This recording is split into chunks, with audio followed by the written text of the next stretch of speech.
Hey, Coach, just describe the difference in your team between the first half and the second and what went wrong. Well, I thought the third quarter was where everything turned. Obviously, we got off to a great start. They closed that second quarter on a run, but the start of that third quarter, Katie, and third quarter overall was just awful. 41 points allowed. They shot 84% for the third quarter, and they were 9 of 12 from the three-point line for 75%. So, I told our players, everybody's blaming the refs and looking at the refs at the end of the game. The referees had nothing to do with that third quarter defense and not being ready to play. Blake got hot in that quarter, got them back in the game. And, that's two games now back to back, last night and tonight, where fourth quarter offense was a real struggle. Turnovers, we had 5 turnovers in the fourth quarter, only 1 assist. And obviously we only scored 15 points. We were 0 for 7 from 3 and shot 26% from the field. So I'm sure our guy's a little bit tired. We had another guy miss the game, and Aaron Gordon. So silver lining, Marcus Howard, Vlatko, guys that got a chance to play, Bowl. They got a chance to play some real game minutes. And those guys did a pretty good job. Kyle Fredrickson.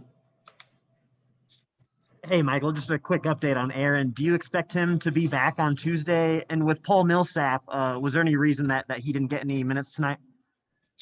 Aaron Gordon, I think he was leaning towards trying to play tonight. But I didn't see the value in him going out there, not feeling 100%. So it was kind of my call. He wanted to give it a go, my call to shut him down. So this was more just precautionary. He felt something, didn't feel really comfortable. So I made the decision to shut him down. And Paul Millsap, tonight was our third game in 4 nights. I had talked to Paul earlier in the day that I was going to hold him out just due to his age, this juncture of the season, and the sheer volume of games that we have played as of late. Matt Moore. There's no conspiracy there, so don't read into it. We asked Nikola about not only the physical drain on the season, but the mental drain. The guys, obviously, this has been a nightmare season for everybody, including yourself. Your rotation is so short. You've got 4 games left. You're 2 back of the Clippers. It's still catchable, but that's going to be tough. And there's not probably a lot of advantage from between the 3rd and the 4th seed.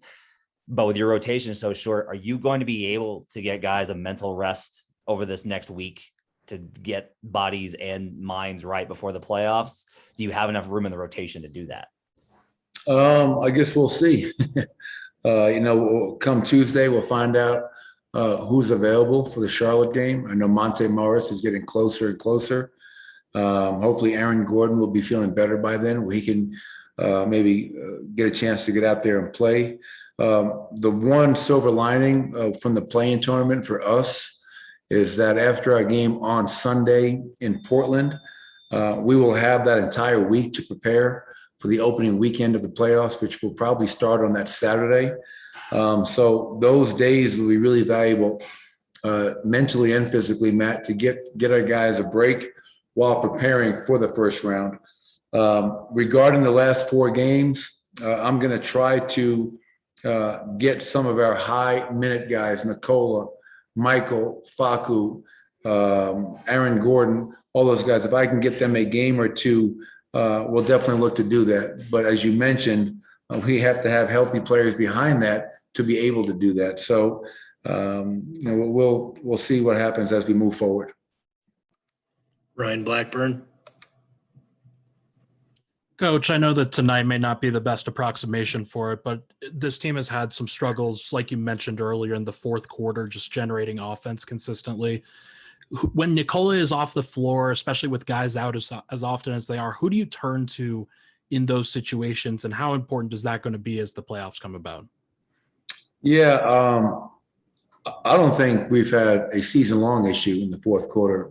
I don't know if you're alluding to that. I wouldn't agree with that. I would definitely agree that tonight and last night it was a huge issue at Utah at home. And obviously Nikola is going to be the centerpiece.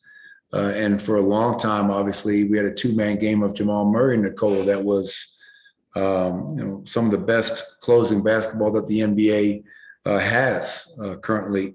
So with no Jamal, no Will, no PJ, no Monte, and tonight no Aaron, you're asking guys to do things that maybe they're not accustomed to, or at least here, not accustomed to doing it in a Denver Nugget uniform. We had a couple of stretches late, 2-3 minutes to go, where we got stops and we had transition opportunities. We just couldn't finish. We couldn't score. We turned the ball over.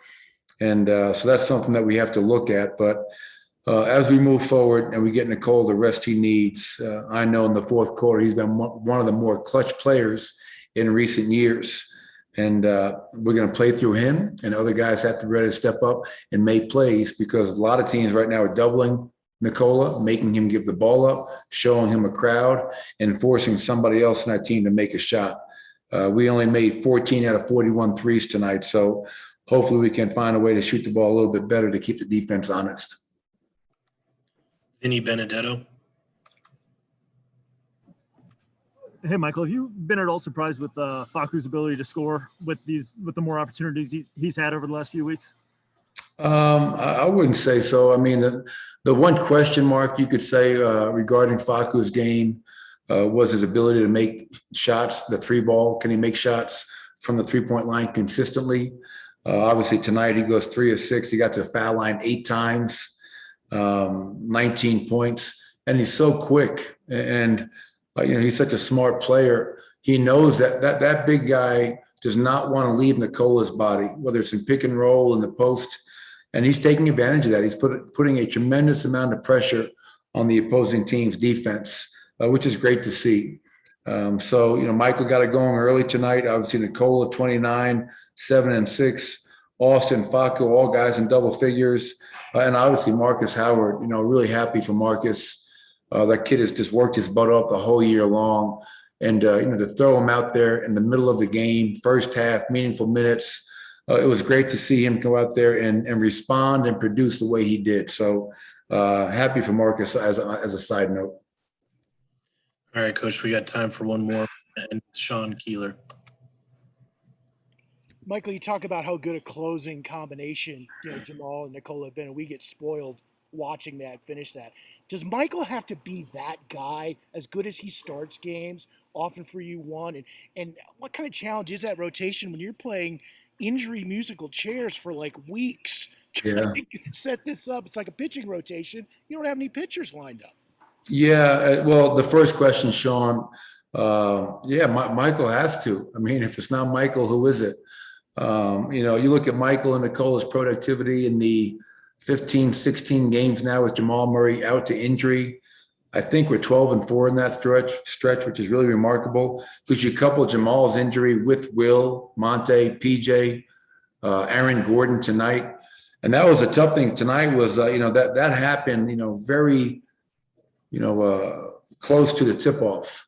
So you're preparing all day with certain matchups defensively, certain things offensively, and then all of a sudden you're switching your lineup and your rotation last minute. And it is a challenge. I mean, I'd be lying if I said it wasn't, because every game you're saying, okay, we don't have any smalls. That's why we tried playing big. We played Michael at the 2, Aaron at the 3, Paul 4, Nicola 5, because we didn't have a lot of smalls. So it's definitely a challenge, but it's one that we have to embrace, because that's just our status. That is who we are right now. We have a lot of guys out to injury. So you have to find a way to figure it out and find a group that's going to go out there and play the right way. That's 2 games in a row. Mind you, Brooklyn's the number 1 offense in the NBA. Utah is one of the top 4 offenses in the NBA. But to give up 127 last night, 125 tonight, a 41-point quarter, regardless of the injuries and the musical chairs that you mentioned, we have to find a way to defend a lot better. And hopefully we'll be able to do that on this upcoming road trip. Thank you, Coach. All right. Thanks, guys.